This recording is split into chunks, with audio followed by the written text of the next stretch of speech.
À Plan-les-Ouates, Karine Mermoux se prépare pour aller à son deuxième cours en tant qu'enseignante bénévole. Karine donne des cours de français pour les migrants à apprentissage. Pas moins de 12 enseignantes bénévoles s'impliquent dans ce projet qui, au-delà des cours de français, entend favoriser les liens sociaux.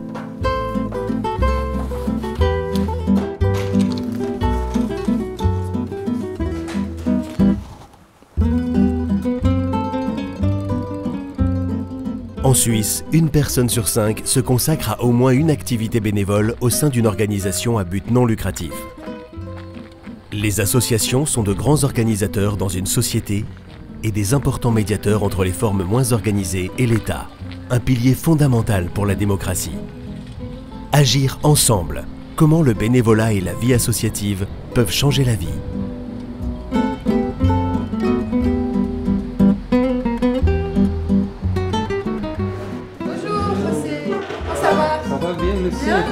Bien, très bien, merci.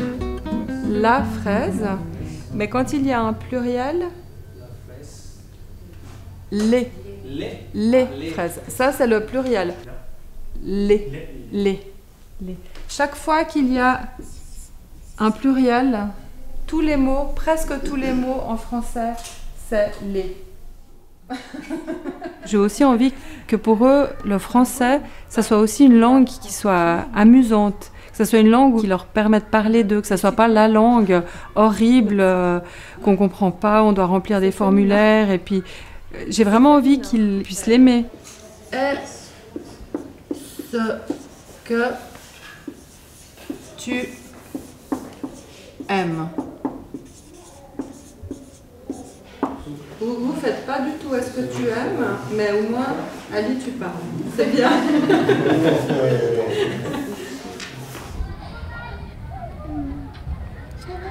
Papa, quand il travaille, il reçoit de l'argent pour le travail qu'il fait.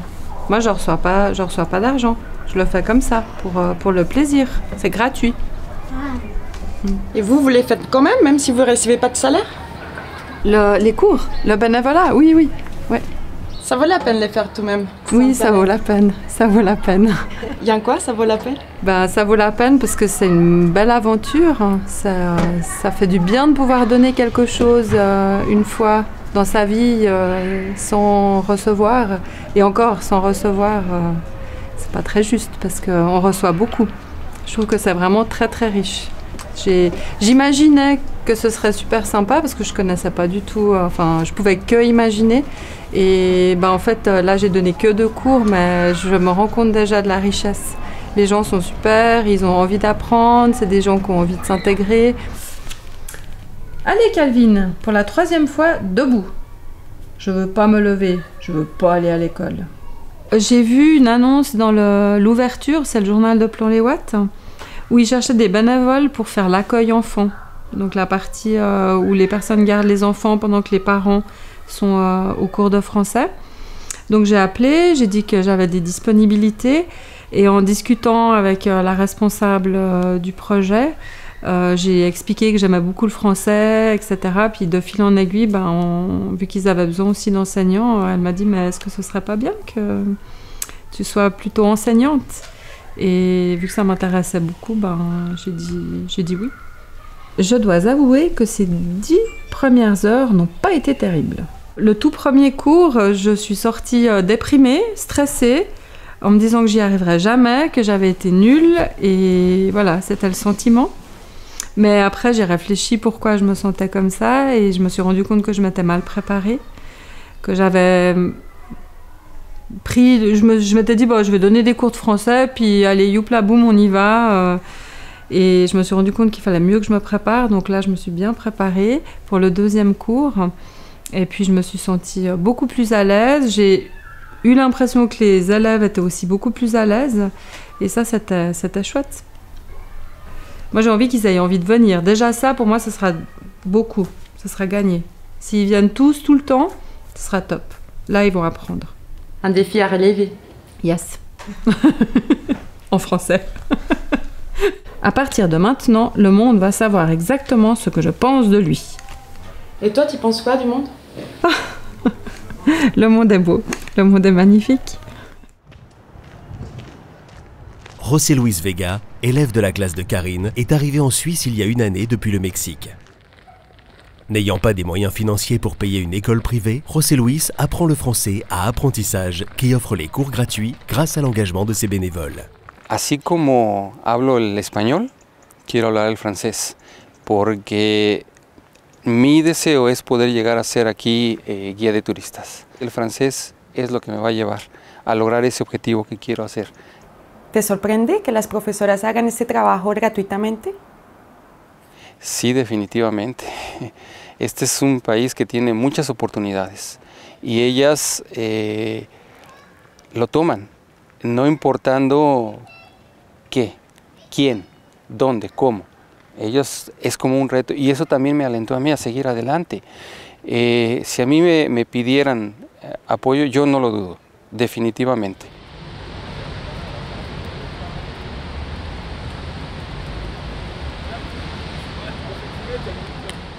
Pendant une période, l'engagement bénévole, c'était un devoir lié ou au syndicat ou à l'église. Ça, c'était les grosses organisations qui attiraient les bénévoles et on le faisait parce qu'il fallait le faire. Aujourd'hui, les bénévoles, ils le font parce qu'ils aiment faire quelque chose d'autre. Donc aujourd'hui, on est beaucoup plus égoïste quand on s'engage dans le bénévolat. Qui s'engage? C'est les gens qui font beaucoup qui s'engagent. C'est donc pas les gens qui sont à la maison et ne savent pas quoi faire, qui s'engagent bénévolement, mais sont normalement le plus des hommes, plus que des femmes d'ailleurs, qui ont un travail, souvent un travail à 100%, qui ont une famille, donc des responsabilités, donc des gens qu'en fait, qui n'auraient pas le temps, sont ceux qui s'engagent le plus dans le bénévolat. Ça se voit aussi dans l'âge. L'âge, c'est 30-50 ans, où il y a le gros moment de l'engagement dans la vie associative. Donc de nouveau, c'est l'âge où on existe pour les autres. Bénévolat Vaud accompagne les associations dans toutes les étapes de leurs activités, dès leur création à leur professionnalisation. En Suisse, la création d'une association est une démarche vraiment simple. Il suffit que quelques personnes se réunissent, rédigent des statuts, organisent une assemblée constitutive et puis ensuite rédigent un PV. Et puis voilà, l'association est créée. Est-ce que vous arriveriez à nous définir qu'est-ce qu'une identité visuelle? En étant un centre de compétences pour la vie associative, Bénévolat Vaud propose une large palette des formations pendant toute l'année. Les personnes souhaitant s'engager dans le bénévolat peuvent s'adresser à Bénévolat Vaud ou trouver sur la plateforme bénévoljobs.ch l'activité de leur convenance. Tout le monde peut devenir bénévole. Il n'y a pas de critères restrictifs. C'est une démarche volontaire. Donc, soit une personne connaît une association dans son entourage et puis se propose spontanément. Autrement, la plupart des personnes peuvent venir chez nous. On va un peu définir avec eux leur motivation, leurs possibilités et puis les mettre en relation avec les associations qui recrutent. Est-ce que les personnes qui sont à l'assurance chômage peuvent aussi faire une activité bénévole?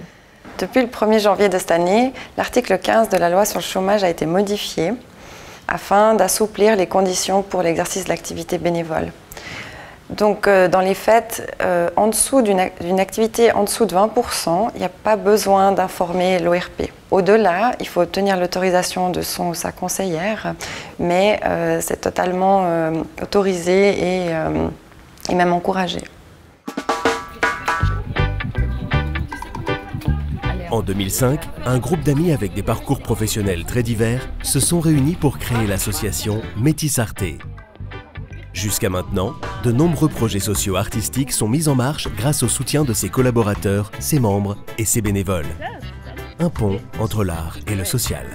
Ces bénévoles, ils viennent pour plusieurs raisons. Ils viennent d'abord certains parce qu'ils ont la militance, ils ont l'envie d'agir pour la société. Il y a un deuxième groupe qui vient pour apprendre, qui profite donc de l'espace associatif pour avoir une expérience professionnelle dans un domaine qui peut-être ne connaît pas autant. Et il y a un troisième groupe qui sont de ceux qui viennent pour s'amuser, pour trouver un espace pour avoir du plaisir et partager avec les autres. On ne pourrait jamais faire des projets sans les bénévoles. On n'aurait pas la force pour faire des projets comme tels. C'est vraiment la chair, le cœur de l'association. Les objectifs de notre association, c'est de créer des espaces d'échange interculturels pour un public large, enfants, adolescents, adultes, personnes âgées. L'interculturalité devient un atout. Quand on peut travailler sur des projets et chacun, avec sa diversité, avec son altérité, peut donner quelque chose pour le but commun. Cette activité de peinture me plaisait plus particulièrement parce que j'étais enseignante d'art visuel chez les enfants. Donc là, je suis dans mon élément et puis ça m'amuse, j'ai du plaisir. Dans le bénévolat, chacun peut trouver son compte, faire ce qu'il aime faire ou ce qui est de un savoir qu'il peut partager ou dans lequel il peut échanger. Donc dans tous les domaines, ça existe. C'est clair qu'à un moment, on a besoin de personnes qui sont engagées, qui sont salariées pour que l'association puisse continuer à travailler et puisse avoir un réel travail professionnel. Tout le monde, même s'il est très professionnel de manière bénévole, ne peut pas donner tout le temps qu'une association comme la nôtre a besoin. Donc l'association a besoin d'argent, de fonds pour les projets, pour qu'ils vivent, mais aussi à niveau de structure pour les salariés qu'elle a besoin. Est-ce que les migrants participent aussi à la vie associative? 10% moins des Suisses, si on regarde ça statiquement, c'est-à-dire on a un taux d'un engagement dans les associations autour de 35% en moyenne dans ce pays, eh bien les étrangers c'est 10% moins. Les gens mobiles sont 10% moins. Mais voilà, il y a des études qui montrent qu'après quelques années, l'engagement est au même niveau. Donc en fait, c'est l'arrivée dans un pays qui bloque beaucoup de ressources. On doit comprendre comment il marche et qui fait que l'engagement n'arrive pas tout de suite. Mais il y a une deuxième caractéristique importante de l'engagement des étrangers. Ils le font dans des associations des étrangers, au début en tout cas. C'est très important cet engagement. Ces associations des migrants, je dirais aujourd'hui, ce sont les vecteurs les plus importants pour l'inclusion dans la société. Je vais dans ces associations, je donne un coup de main, de retour je reçois des informations sur comment marche le système de santé suisse, sur comment on trouve un garagiste qui est sérieux, quels sont les noms des dentistes qui comprennent ta langue, etc. etc. C'est des vecteurs qui lient la personne mobile, le migrant, à la société. Dans un deuxième temps, ces associations sont aussi là pour stabiliser les identités.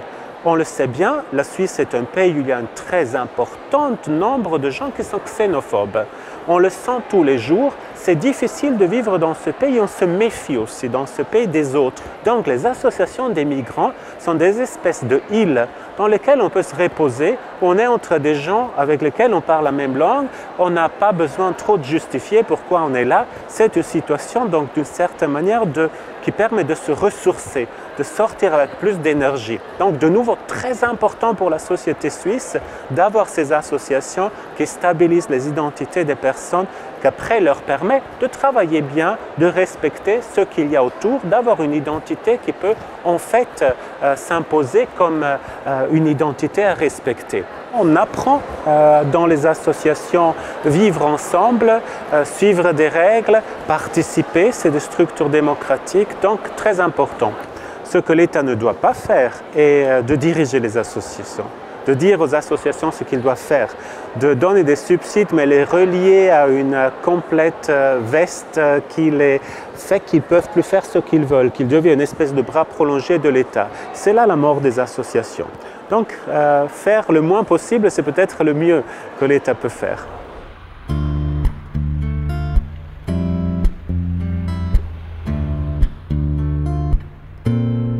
Moi, j'avais un mari qui me foutait dessus. C'était la violence.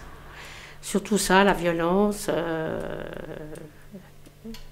C'était très difficile, toujours être battu pour un oui, pour un non, t'as pas fait ça, t'as pas ci. Pour finir, je me demandais si j'étais juste au monde pour ça ou bien si c'était autre chose, quoi. L'assistante sociale m'avait dit qu'il y avait l'association du quart-monde. Bon, j'ai dit je veux bien aller, alors bon, je suis partie à pied, à l'époque je n'avais pas de voiture. Et quand je suis arrivée mi-escalier, j'ai dit je fais quoi ici, je fais quoi? Je vais rentrer chez moi parce que je connais personne ici, ça va être dur.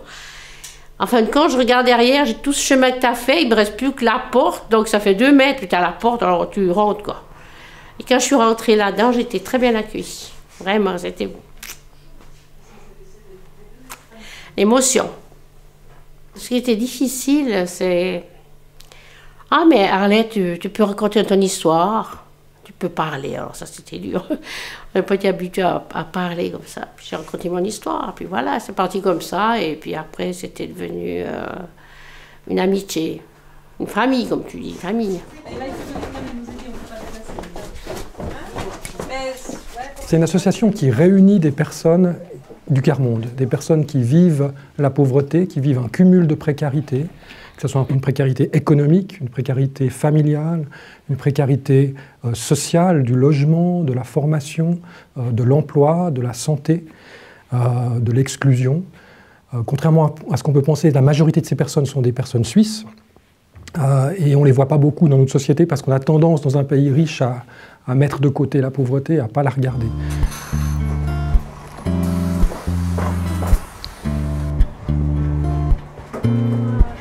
À son adolescence, Frédéric Moser a rencontré des problèmes de santé. Depuis lors, il est à l'assurance invalidité, AI. Aujourd'hui, malgré le fait d'avoir un petit travail, il vit toujours dans une situation de précarité. Comme l'a fait son père il y a 35 ans, pour aller de l'avant, Frédéric Moser est membre très actif de l'Association des familles du quart-monde. Il y a trouvé du soutien, de l'écoute et le courage pour s'engager dans la lutte contre la pauvreté et l'exclusion. Mon père disait aussi la misère, nous en Suisse, il n'y en a pas. C'est le paillasson avec la poussière. Et on met le paillasson dessus pour recouvrir tout ça. On doit avoir une image propre de la Suisse.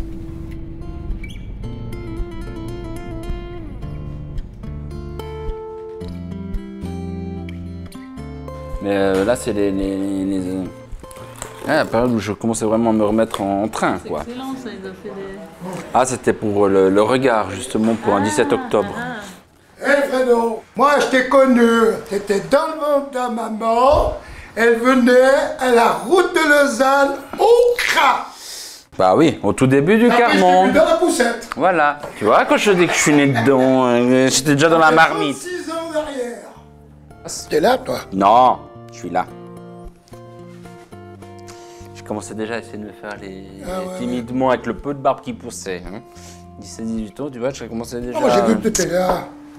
On a l'image dans notre société que la pauvreté est un parcours individuel, comme si on trébuchait parce qu'on perd son emploi, parce qu'on a un problème de santé, etc. Et on oublie que la pauvreté, la précarité, c'est quelque chose souvent de collectif et malheureusement souvent de familial. C'est-à-dire que quand on vit une situation très très difficile, comment arrive-t-on à s'occuper de ses enfants? Quel avenir on arrive à leur donner? Prends la personne qui a toujours vécu avec un gros salaire, qui tombe au chômage, il n'arrive pas à retrouver du travail, il finit au social, sa femme ne supporte pas, il divorce, la femme veut une pension. Tu mets tout ça dans la même soupe, c'est ce qui apporte justement la difficulté et qui emmène en fin de compte à la précarité parce que tu te retrouves soit dans la même situation que moi, plus ou moins, avec à te démerder pour avoir un toit, ou soit tu as encore de la chance, tu as ton petit toit, mais tu te retrouves seul. Et c'est là l'importance d'avoir quelque chose dans la vie qui fait sortir tous les jours, d'avoir quelqu'un sous l'épaule qui te tire en haut. C'est ce que j'ai trouvé ici.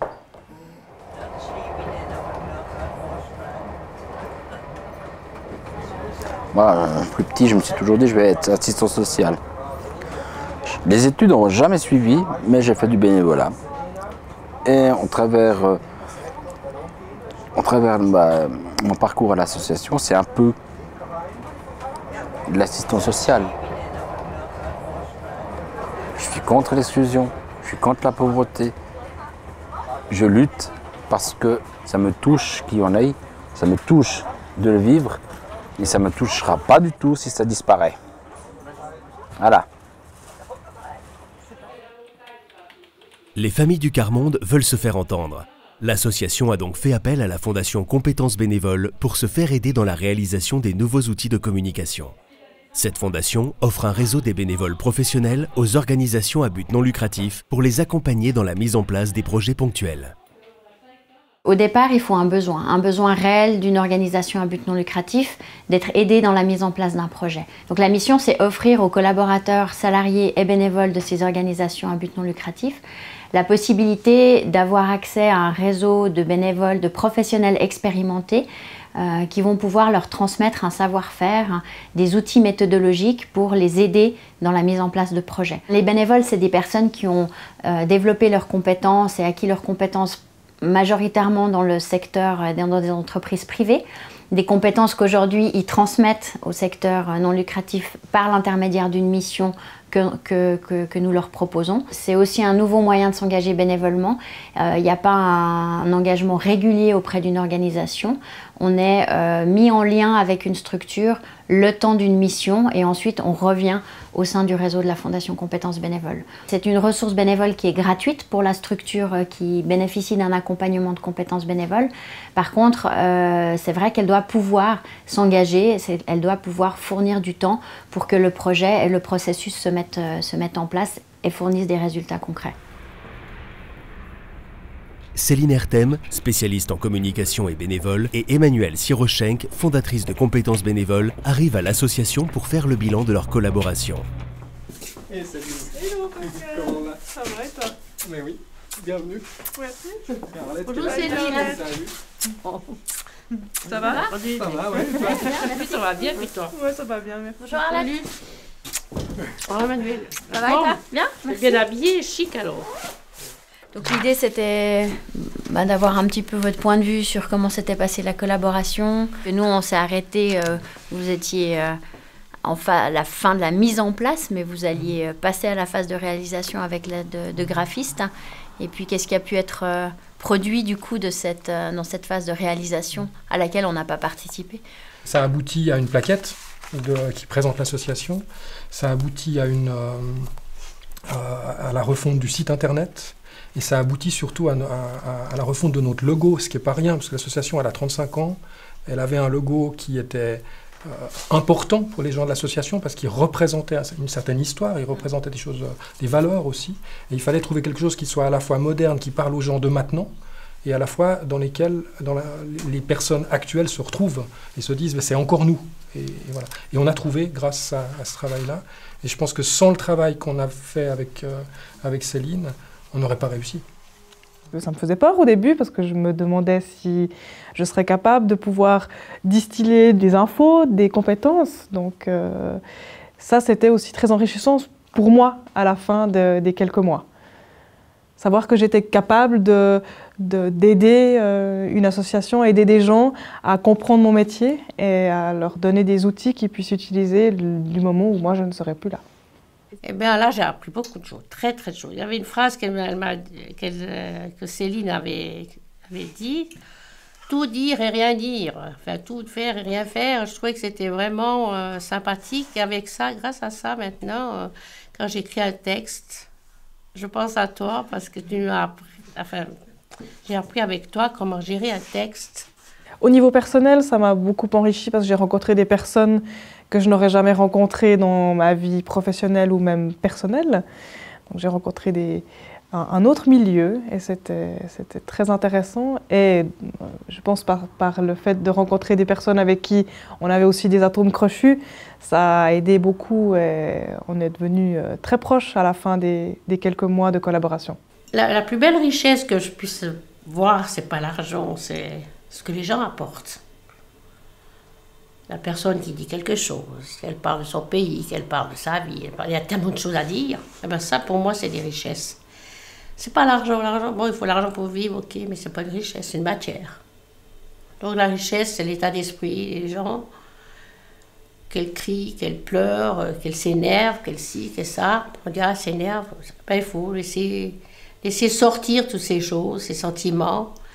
Même s'ils sont négatifs, il faut laisser sortir pour mieux reprendre le chemin dans le calme.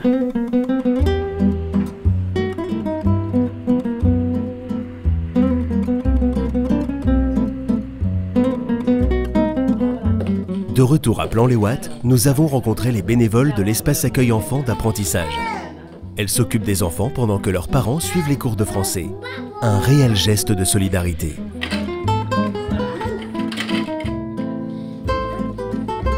Je suis heureuse. C'est bien avec les enfants. J'aime beaucoup les enfants, moi.